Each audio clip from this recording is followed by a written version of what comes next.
Ladies and gentlemen, good evening as usual. Welcome to Daily Strife. I'm Josh Strife Hayes. This is a roundup of nerd news and geeky gossip. Everything going on in the world, from gaming to videos, movies, celebs, everything fantasy and sci-fi and all the stuff in between. So I hope you guys are all well. 29th of October, I went for a lovely walk in the woods earlier. However, I'm terrible at Instagram, so I forgot to take any pictures or write down any hashtags. I just enjoyed my time outside. Let's start it off. The last two videos, I've actually put a quote from YouTube from one of you guys up, and I've just said thank you. And I think I can still do that as a smaller channel, so I appreciate that. Yesterday, we had the Intuitive Viking post. These vids are great. I appreciate them deeply and hope you continue to make them. Thank you. Thank you. You know what? I think I will. Right, we've got a lot to talk about today. If you're just here from the thumbnail, jump down into the description below. I'll stick a timecode to get straight to the main story, the whole CSGO knives thing. But before that, let's talk about a couple of other things, a couple of important things that have happened in the world of nerd. We've got two important birthdays to celebrate straight away. Unfortunately, both these things have passed on. One of them a beautiful person, and one of them more of a concept. It is Bob Ross's birthday. Bob Ross, the beautiful, calming and charming painter, the one who did The Joy of Painting that we've probably all painted along to at some point, was born on the 29th of October 1942. He unfortunately passed in 1995, so happy birthday to you, Bob, if you're up there painting happy little trees in heaven. And the next best birthday, it's the internet's birthday.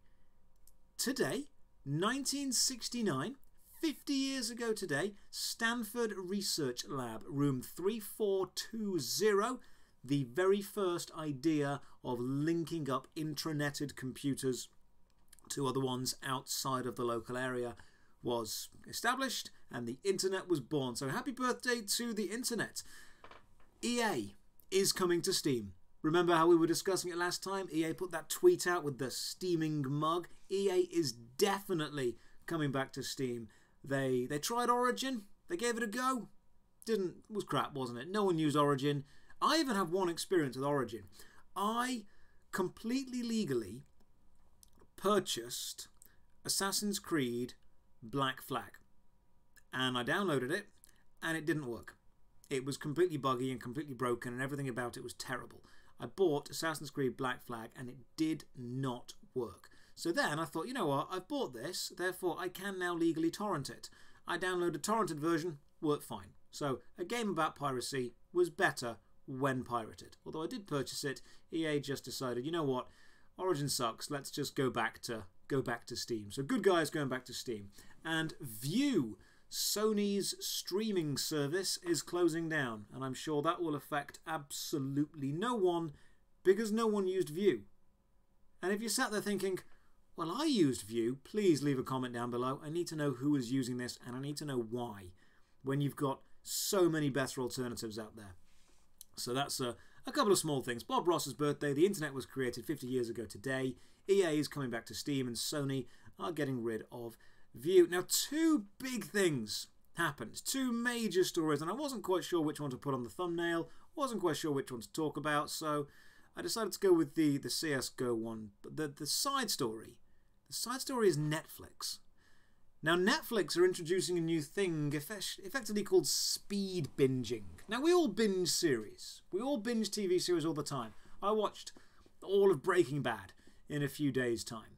Now, some people have sat down, they've watched an entire series. Netflix does that thing where it releases a whole series, so you set aside 10 to 16 hours of your time and you go and just watch an entire series. Who here hasn't watched all of Stranger Things in one go? Come on, we all do it, be honest. And now, Netflix are taking advantage of this. They're realising that's what their customer base does, so they are simply allowing you to watch an entire series faster. They're just speeding up the episodes or cutting out small bits that aren't necessary to the plot, the filler, if you will. And Hollywood has a bit of a problem with this, which, I mean, is hypocritical because Hollywood have enough of their own problems to deal with. But a lot of directors and TV producers and actors specifically are saying that by speeding up a TV show And by removing certain elements and aspects of it, you are changing the artistic integrity of that piece. You are changing the director's vision, you're changing the actor's skill, the timing, the editing. You're throwing it all into disarray. And I have to kind of agree with that. Time is precious. I get that. I totally understand that people's time is precious, and if you've only got 1 or 2 hours, you want to get something done. You want to watch as much as you possibly can. But what people, I think, are missing out on with this is going slow and taking your time, and pacing is vital in order to be the contrast to when it goes fast. If you've ever been on a roller coaster, when you're going up the hill and the chain is clinking and it's slow, it's the build-up, it's the suspense.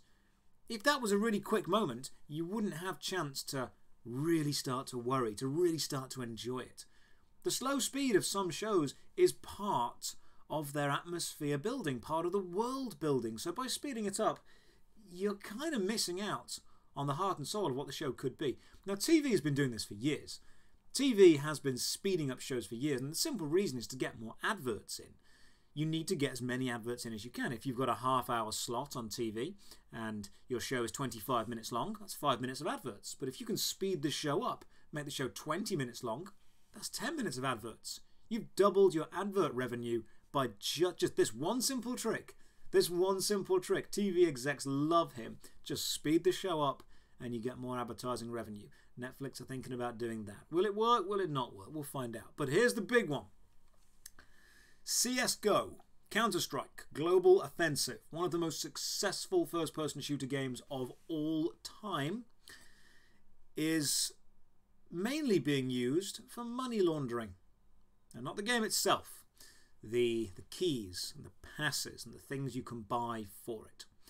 There was an internal investigation done, and it was discovered that a large majority, not everyone, but a large majority of purchases for Counter-Strike Global Offensive keys, or items that you use to open up the boxes and get all the rewards, were being purchased illegally, or by stolen credit cards, or with money obtained illegally, filtered through the system, and then sold on, and then the cash that they were sold for was then removed. That's effectively how money laundering works.